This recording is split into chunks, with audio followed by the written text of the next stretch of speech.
Buddha broadcast YouTube channel के सभी श्रोता वर्ग मंगल मैत्री अनुमोदामी साधुवाद। मैं आपका कल्याण मित्र स्थवीर मैत्रीय घोष आयुपाल आपके लिए लेकर आया हूँ नया एपिसोड।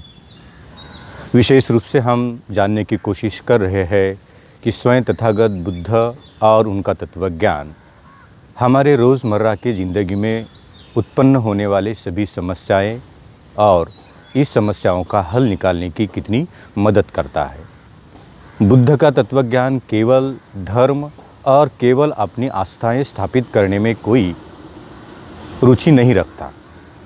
तथागत बुद्ध का धम्म और स्वयं तथागत बुद्ध का बुद्ध ज्ञान मनुष्य मात्रा और मनुष्य जीवन के सारे दुख को दूर करने का मार्ग स्थापन करने में रुचि रखता है और उसी दिशा में स्वयं तथागत का धम्म 2500 पूर्व से आज तक पूरे विश्व भर के मनुष्य मात्रा के लिए काम कर रहा है।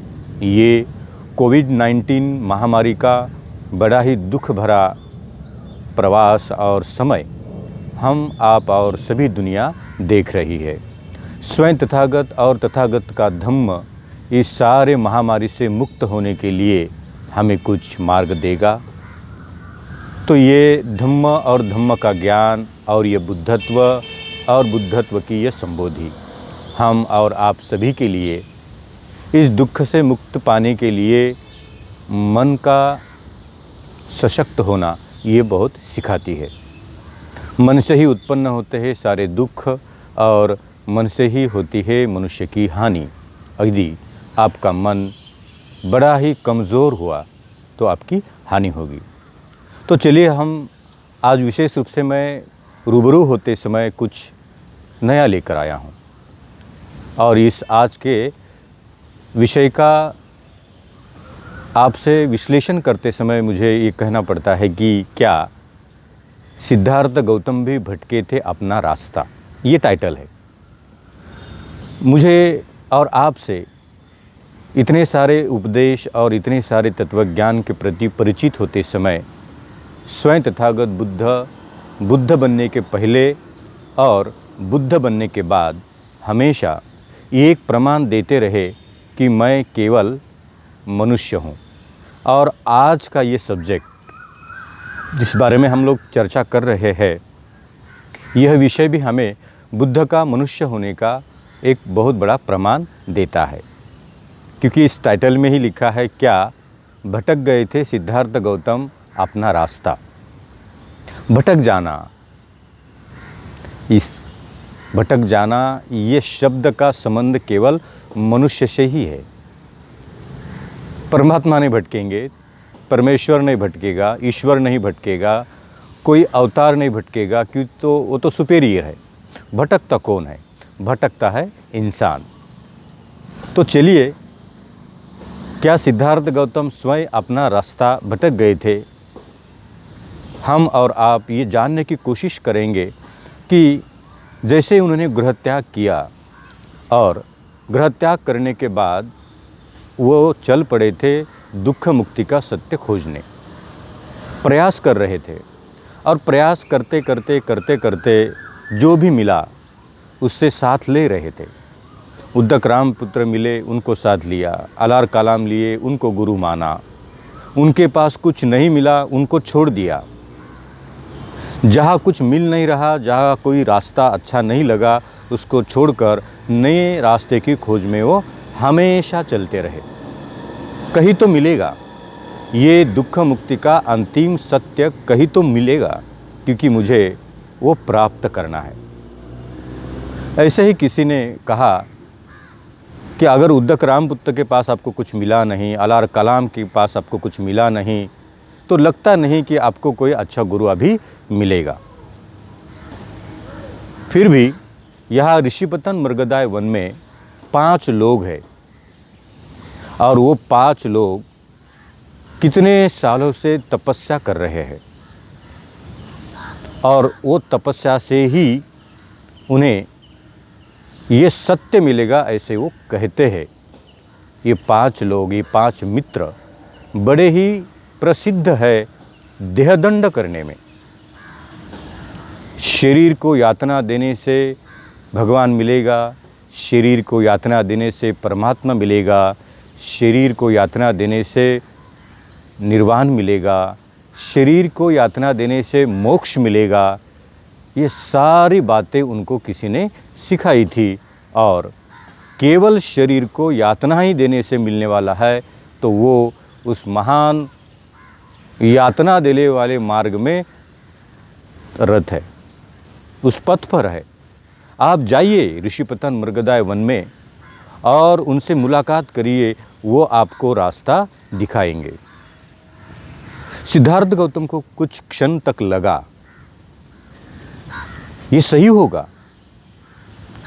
ये देहदंड तपस्या करने वाला मार्ग, आत्मक्लेश देने वाला मार्ग शायद मेरे दुख मुक्ति का अंतिम सत्य हो सकता है। मुझे इस 5 लोगों को मिलना चाहिए, उनसे मुलाकात होनी चाहिए। और चले जाते हैं, मुलाकात होती है, उनसे रूबरू होते हैं, बातें होती है। और शुरू में तो वो लोग सिद्धार्थ गौतम को कहते हैं कि तुम इतने बड़े राजघराने के राजकुमार हो, आपसे ये तपस्या होगी? दूसरा कहता है कतई नहीं होगी, हम इतने सालों से कोशिश कर रहे हैं पर अभी तक हमें सफलता मिली नहीं।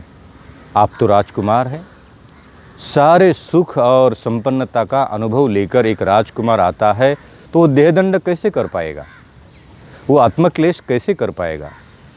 सिद्धार्थ गौतम कहते हैं कि मेरा वो जीवन छोड़कर मैं यहाँ तक आया हूँ, ये सारे सुखों का त्याग करके ये सिद्धार्थ गौतम इस महान सत्य की खोज में निकला है। आप कतई मेरे पूर्व जीवन के बारे में सोचकर मुझे मार्ग देना बंद मत करिए। आप ऐसे समझिए कि आप 5 है, छठा मैं आपके साथ हूँ। जो जो आप करेंगे वो मैं बड़े ही निष्ठा और प्रामाणिक चित्त से करूँगा, क्योंकि मुझे वहाँ तक पहुँचना है।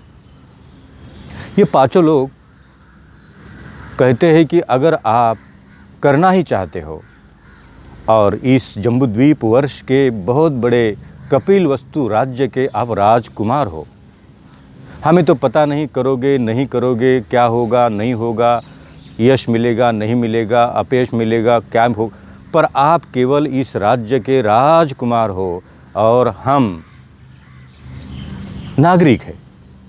तो हमारा कर्तव्य बनता है कि राजकुमार जो कहेगा वो मान लेते हैं। पर अभी भी हमको लगता है ये मार्ग बड़ा कठिन है, ये इतना सरल नहीं है।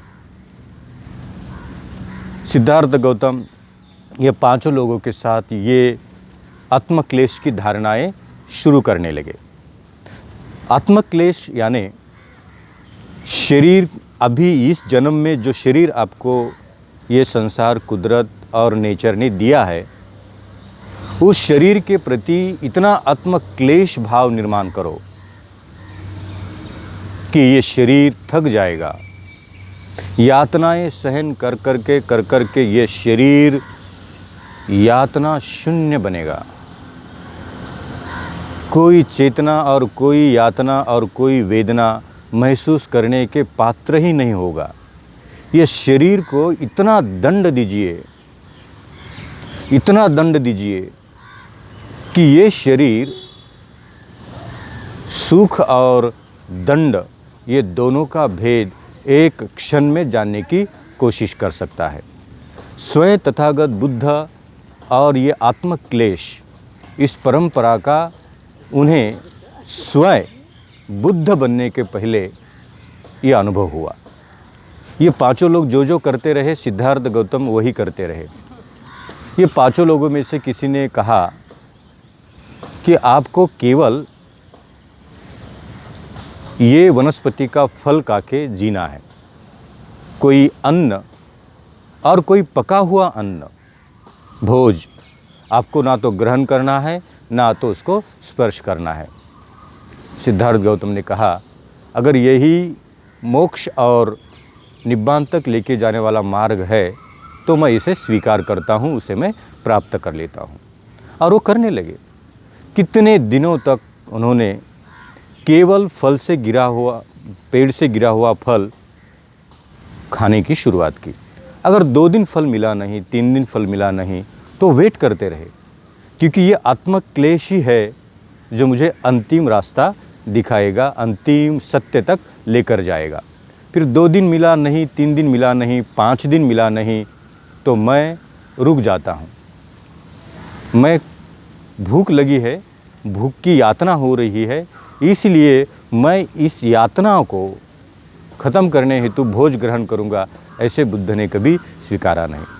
स्वयं तथागत बुद्ध ये सारे आत्मक्लेश मार्गों को स्वीकार करते करते इतने जर्जर हुए कि उनके शरीर में ना तो कोई शक्ति बची, ना तो उनके शरीर में कोई ऊर्जा बची। यहाँ तक आ गया कि लोग कहने लगे कि सिद्धार्थ गौतम की मृत्यु हुई, कोई कहने लगा सिद्धार्थ गौतम अभी बचे नहीं, कोई कहने लगा सिद्धार्थ गौतम अभी इस संसार में रहे नहीं। अंतिमतः उन्होंने ये सत्य को स्थापित करते हुए कहा कि ये मार्ग असत्य है। मेरा मृत्यु आने लगा, फिर भी मैं इस सत्य को प्राप्त नहीं कर पा रहा हूँ। इसका मतलब इस मार्ग का त्याग करना ही अच्छा रहेगा। मैं त्याग करने की कोशिश तो कर रहा हूँ, पर ये त्याग करने के लिए मुझे उठना तो चाहिए। इतना देहदंड दे दिया, इतना देहदंड दे दिया कि मैं अभी यहाँ से उठ भी नहीं पा रहा हूँ। क्या करे, कैसे करे? तथागत बुद्ध कहते हैं कि मैं इस महान मार्ग के खोज में निकला हूँ। ये महान मार्ग के खोज का सत्य यहाँ मिल नहीं सकता। मुझे ये देहदंड और यातना देने वाले इस मार्ग को छोड़ना पड़ेगा। और तथागत कहते रहे, आपको बहुत सारे लोग ऐसे मिलेंगे जो आपको गुमराह कर सकते हैं सत्य को लेकर, पर आप कभी गुमराह मत होना। मैं तो रास्ता भटक गया था, पर समय मिलते ही मैंने इस रास्ते को छोड़ने का संकल्प किया। तो आप भी स्वयं प्रयास करिए। सत्य की खोज करते समय आपके सत्य को प्राप्त करने हेतु गलत रास्ता मिला तो उसे छोड़ दीजिए और सही रास्ता पाने की कोशिश करिए। बुद्धा ब्रॉडकास्ट यूट्यूब चैनल के सभी श्रोता वर्ग, मैं आपसे विनती करता हूँ कि यदि आपको वीडियो अच्छा लगा तो सब्सक्राइब करिए, शेयर करिए और अनंत लोगों के साथ उसके साथ आप चर्चा करिए। तथागत बुद्ध की इस महान वाणी को लेकर इसका प्रचार करेंगे। अनुमोदामि। साधुवाद, साधुवाद, साधुवाद।